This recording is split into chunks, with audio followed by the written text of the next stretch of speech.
Today we're talking Omega Speedmasters. You ask questions and I answer them. Kind of like Gary V, but like for watches.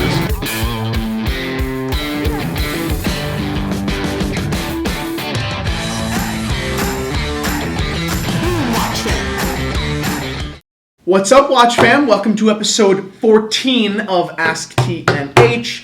It's a nice day outside, really good lighting, which is good for the video. I think the audio's off. We had some audio problems before, but we're gonna power through it. The hustle. Thanksgiving, everything was good. Hope your Thanksgiving was good. Let's roll. Preliminary matters first. One more thing. Writers. We put out a hell of a lot of content every week for you guys. We try to maximize every day and really bring the most along the way. Yeah, we also sell watches too, but that's so secondary, right, at this point. The rotor, the ASKTNH, market reactions, everything we do. But we haven't accepted any new members despite pretty, extensive emails requesting some, partnerships and stuff like that. But now we are. We are now opening up the well, basically, for some new writers, for some new people who are going to add content to the Theo and Harris blog. So if any of you out there watching this video or on theoandharris.com want to write for the rotor or for market reactions, if anything to say about watches, reach out to me at info@theoandharris.com. We'll talk about it. There's nothing specific, nothing too rigorous, really simple stuff as far as requirement. The rotor is what, a paragraph? Nothing much. But we really like to get you guys involved. So before going out and reaching out to other blogs and trying to steal their writers, we're reaching out to you guys first, our audience. So go for it. Shoot me an email. Let's go into the show. Do you think Speedmasters represent a value prop? Second, do you think they are good investments? Is the Speedmaster a value proposition? No. No, it's not. Largely, at least. There definitely are iterations, which I'll get to, that do represent value, but for the most part, the Speedmaster line, the vintage Speedmaster line, is not a value proposition. Why? First of all, there are several different calibres, right? The 361, the 861. There's a couple more. There are a couple more as well, but those are the two basic separations in my mind and in largely accepted, right? The 321 is always more expensive, right? I think Christie's is doing that sale right now, and they don't say this, but the prices they put together, their estimates, are really largely $2,000 more for a 321 than an 861. And that's a lot of money, especially when you're not dealing with $80,000 watches, 80 and 82. You're dealing with 3 and 5. So that's a big percentage difference and a big difference, as far as, value assessment. So those 321s, they're more famous watches, right? But I think the most of the value in the Speedmaster comes in its historic provenance, right? It comes in that design and what that design is associated with. Not necessarily the case or the movement or the name. It's really just what the Speedmaster did. But the 861 did the same thing then, as far as design, right? As far as that heritage. The 861 at, let's say, $1,500, $2,000, $2,200 less, gives you the same value at a significantly less price, significantly lower price. So that to me is awesome. I mean, I've been out before and I say, oh, it's cool, Speedmaster, 321, and then, no, 861. And I get a look as in, sorry, I cheaped out. They're almost embarrassed to tell me it's an 861, and in my opinion, and I have to kind of explain this every time, is no, you picked the better watch. You picked the better dollar for dollar watch. Because I feel like in the watch community, when it gets down to Speedmasters, people are kind of obnoxious. The 321 is king, and I don't know. I think that you're just lame. I think it's lame, and not that having a 321 isn't a good thing. I don't mean that, but to assert that much more value over an 861 model for $2,000 more, I think you're full of shit. So that's my opinion as far as the value in the vintage. Are there even greater value props? More than the 861, it's hard to say because the 861 still does maintain that kind of really vintage look.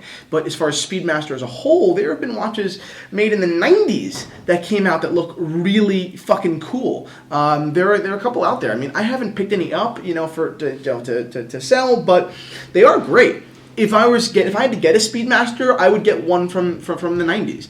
There are some really cool models, some broad arrow hands, just some really respectful models. I don't like the bracelets as much. I forget what they're called. 1952 bracelet, something like that. I don't remember. I don't think they're as cool, but I would throw down a strap anyway. And at $2,400, you've got a killer watch. You have a watch that, in my opinion, dollar for dollar, considering the value for me is historic, kills any 321. So it really is a very opinionated, kind of debate, because the 321 it has more prominence. The 321 will probably take a better jump in the future. And that brings us not to value prop, but to investment. Interesting Speedmasters are great investments. Long enough pause? Interesting Speedmasters are great investments. They are, in my opinion, the next Daytonas. We have a guest. Shit. This is why we need an office. Sorry for the interruption. Back to regularly scheduled programming. Interesting Speedmasters are great investments. In my opinion, they are the next Daytonas or Carreras or whatever it may be. They're not, although I said they don't have a great value, they're still not crazy expensive. You could still find really, really crazy cool ones, tropical Ed Whites and stuff like that. I think Christie's has one for like, 12 grand, something 10 to 15 or something like that. So there still is great investment potential. It's by no means is it a sure bet. I think the biggest problem with the Speedmasters is that there's so many variations that you'll spread the increase, which is tough. Whereas like Daytonas, there weren't that many iterations, so they all rose up pretty easily, right? Less people had them, but for these Speedmasters, it's going to be hard to get there, harder than it was for the Daytona. But nonetheless, I think there's a great potential. They're great chronographs, 42 millimeters, which is a huge benefit. I don't know. That's yet to be told whether 42 is a great benefit or not, because watches are getting smaller than they were a couple of years ago. But still, I think it's got great masculine size. And it's got that name. It has the Speedmaster name. It will always be the first watch. Nonetheless, the 57 ones, the original Speedmasters, I mean, those watches now, I really don't know where they're priced. I don't know, is it in the 60s, 70s, thousands? Those are better than Daytonas, Paul Newman's. It really, there are much fewer, put it that way, objectively, to keep out any kind of foggy opinion that I've yet to form specifically. There are fewer. They are much more scarce, and it's that simple. So you can't really find them if you want them. Whereas Paul Newman Daytonas are pretty popular. They're everywhere. So it really comes down to, as far as investability, I think they could be the next watch to skyrocket, but we'll see because of how many there are, and that is a problem. But value prop, no. Investability, who the knows really? But I think it's a fair bet to say if you spend a little bit more on one, a tropical or an interesting reference, you probably will make money in the next 5 years. Thank you for watching episode 14 of ASKTNH. I'm like drumming here. Shoot us an email about the writers. If you're going to write for us, shoot us an email. I'll answer today. info@theoandharris.com.